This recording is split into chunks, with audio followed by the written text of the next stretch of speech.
Assalamualaikum warahmatullahi wabarakatuh. Saya Ahmad Suryadi dari Manajer Operasional Alami.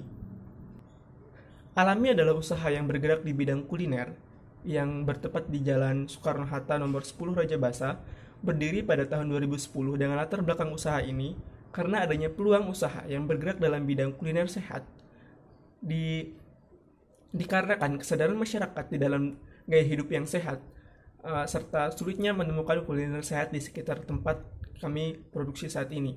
Keadaan usaha kami saat ini dalam keadaan baru dan diperkirakan akan terus berkembang. Selain dengan produk sehat yang kami munculkan, harga yang pas untuk semua kalangan menjadikan usaha ini sangat ideal dan menjanjikan untuk dikembangkan.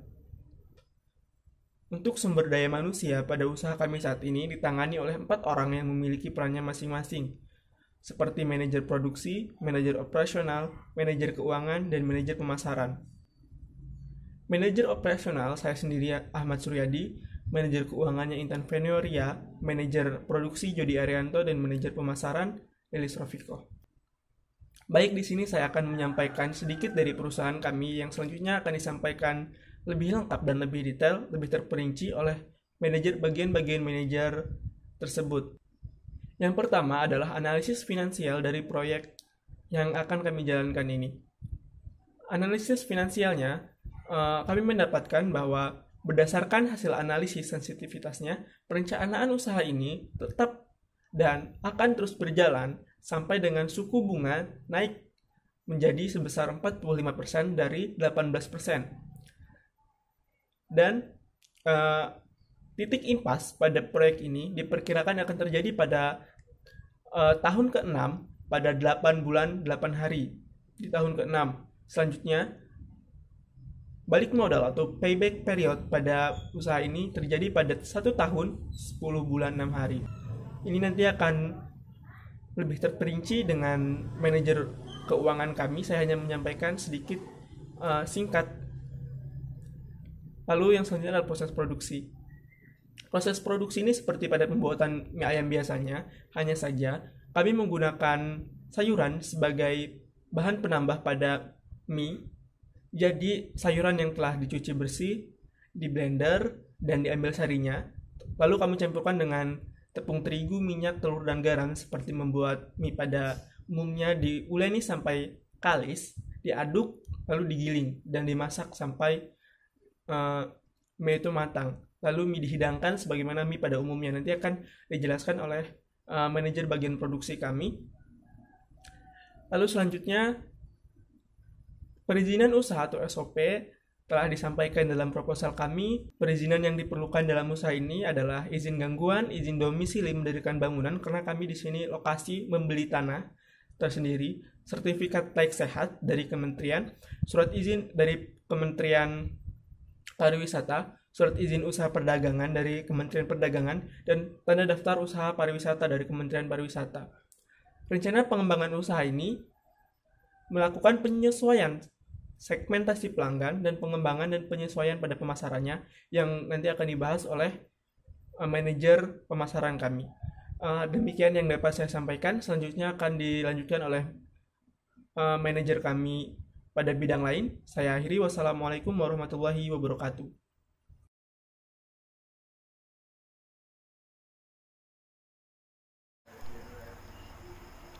Baik, perkenalkan, nama saya Jody Arianto.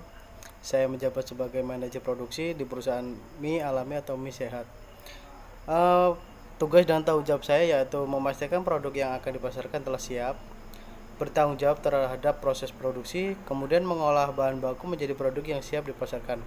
Sekilas informasi produk, usaha yang kami kelola merupakan jenis usaha yang bergerak di bidang makanan. Produk ini merupakan makanan mie ayam, diolah dengan bahan baku mie dari sayuran hijau dan beberapa bahan tambahan sebagai pelengkap mie ayam pada umumnya. Sehingga dengan motivasi mie ayam terbuat dari sayuran ini dapat menciptakan kesan unik dan lebih sehat yang menjadi daya tarik sendiri bagi para pencinta mie atau mie ayam. Baik, untuk bahan pokok yang digunakan yaitu pertama sayuran, kemudian tepung terigu, kemudian tepung tapioka, kemudian bumbu plus pelengkap, dan kelima minyak sayur. Kemudian rencana pengembangan usaha, pengembangan varian produk, pengembangan dan penyesuaian segmen pelanggan, dan kemudian pengembangan dan penyesuaian pemasaran.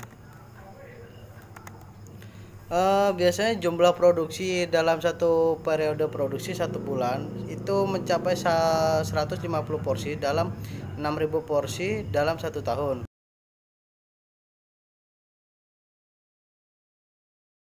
Assalamualaikum warahmatullahi wabarakatuh. Sebelumnya, perkenalkan nama saya Lilis Rofiko.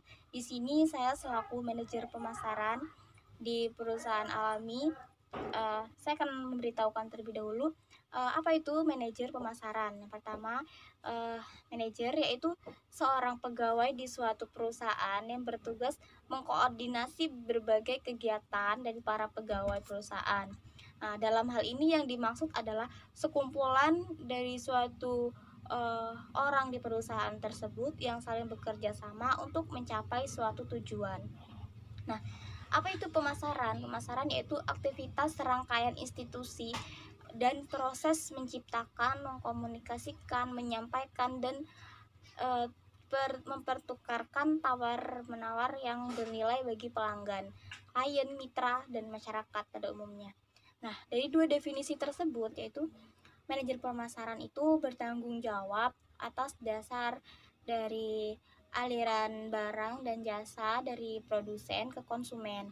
Nah, bertanggung jawab juga atas perencanaan, pengorganisasian, pengarahan, koordinasi, memotivasi, mengendalikan kegiatan pemasaran, dan lain-lain.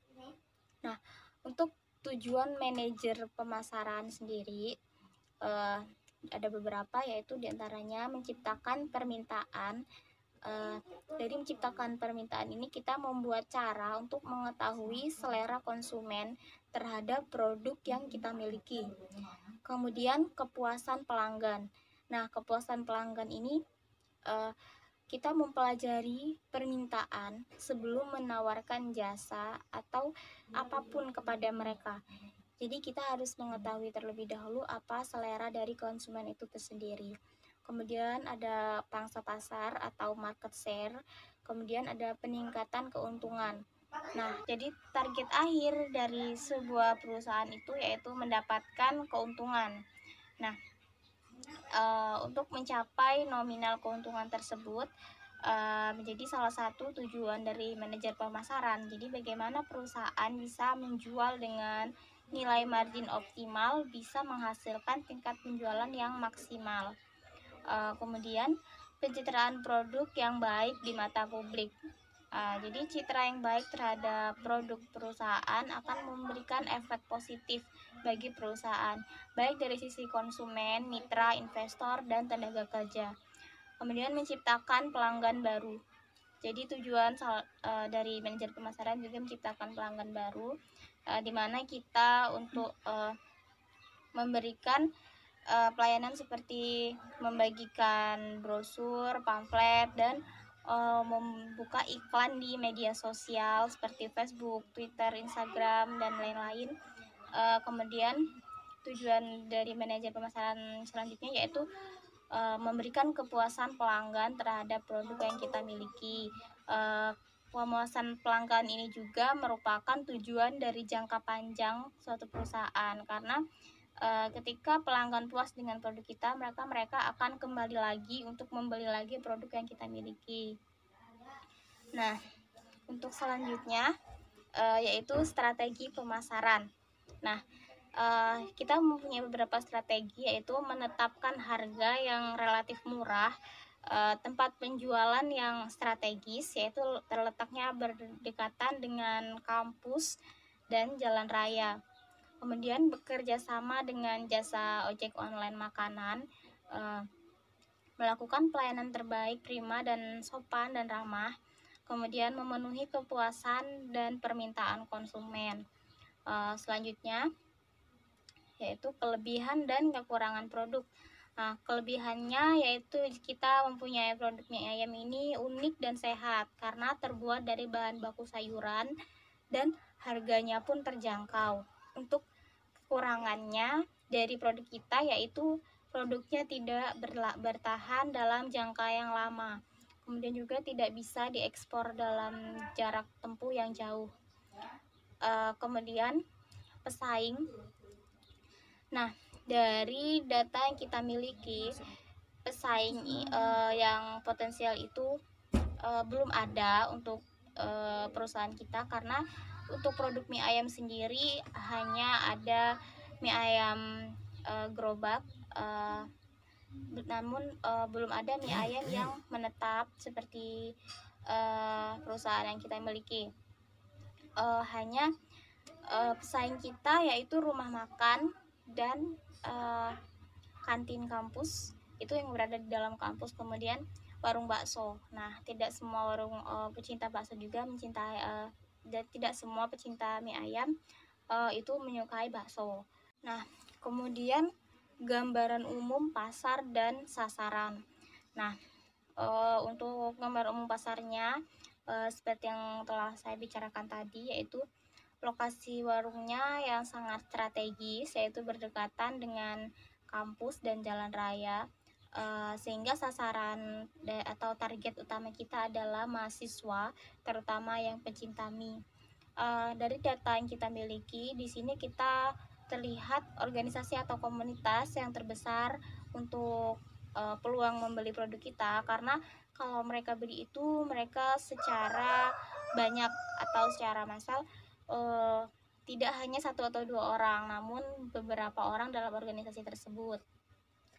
Nah, kemudian promosi, kita menggunakan promosi yang pertama itu dengan memasang papan nama di depan tempat usaha sendiri, kemudian membuat dan menyebarkan brosur dan pamflet, kemudian dari mulut ke mulut.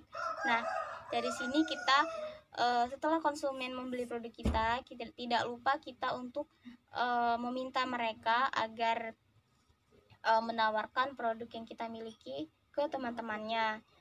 Kemudian yang tak lupa yaitu di media sosial. Jadi kita membuat iklan di seperti Facebook, Instagram, Twitter dan lain-lain.